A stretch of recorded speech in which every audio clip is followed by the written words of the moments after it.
Psst, psst. Hi! Due to the way YouTube works, I want to make a quick announcement before this video.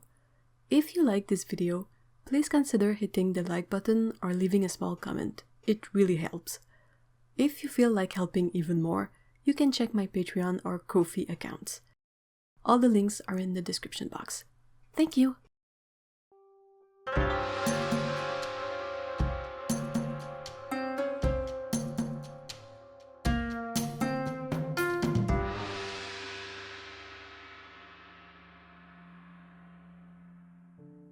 Greetings! For today's video, I want to talk about paper. More specifically, the St-Armand handmade papers I've recently had a chance to use for painting. These papers are ones I've wanted to try for a while now because they are made here in Montreal. I've bought the small bundle quite some time ago, but had no idea what to do with it. The paper is fairly textured and I didn't know what I could draw on it. I was talking with Otokano and watching her videos and it made me want to experiment more with paint. I figured I could just paint this paper and not draw anything beforehand. It felt like a good way to try out papers with different tools and paints. The papers I have are handmade white St-Armand 100% cotton rag paper. The sizing is internal starch and they have a thickness of 150 pounds or 320 GSM.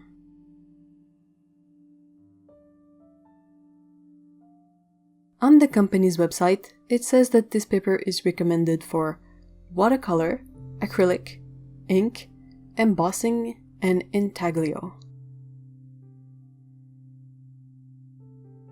It can be soaked directly in water.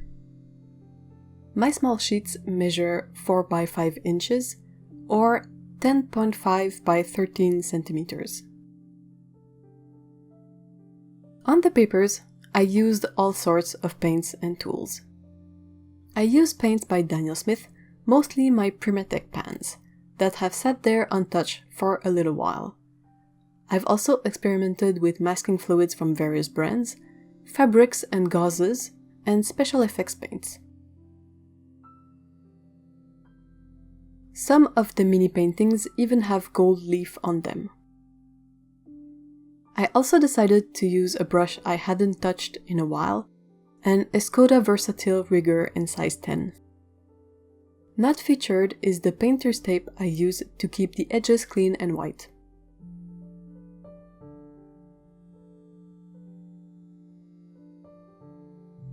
I didn't film myself while painting these because I ended up painting many of them at once, over many days, in short periods. That way, I could let paints dry out before adding more on top, and it gave me time to think about colors and effects. I was surprised by how well the paper handled what I threw at it. The masking fluid was the most problematic, ripping a bit of paper off at times, but it was easy to burnish the paper back to a smooth state. The painter's tape also picked up a bit of the paper fibers when I pulled it off. The texture of the paper hides these issues really well.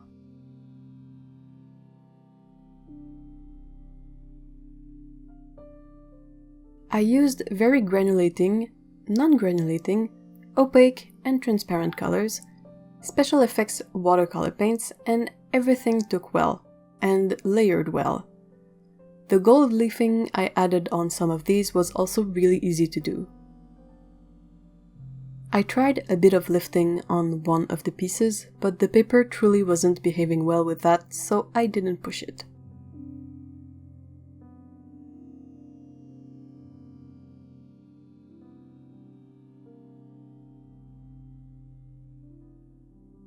Overall, I really loved working with this paper in this way.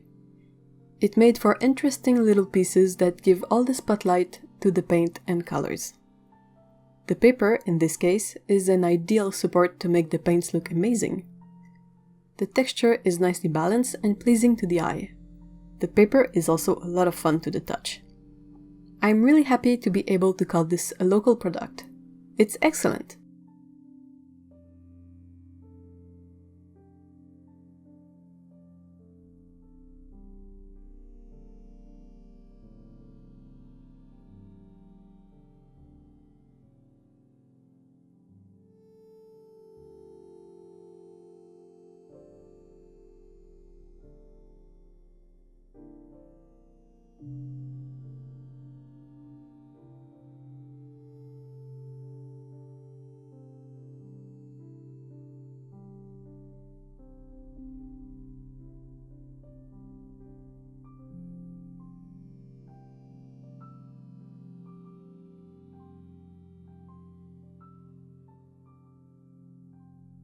I've taken the time to put all the mini paintings you've just seen for sale on my Etsy shop.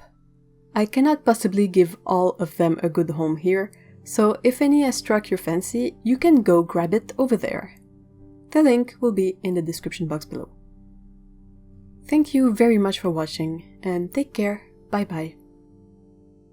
Before I leave, here's a reminder that I have accounts on Redbubble and Society6 for fun things like stickers and mugs, and also an Etsy store where I sell prints, originals, and handmade paints. Bye bye!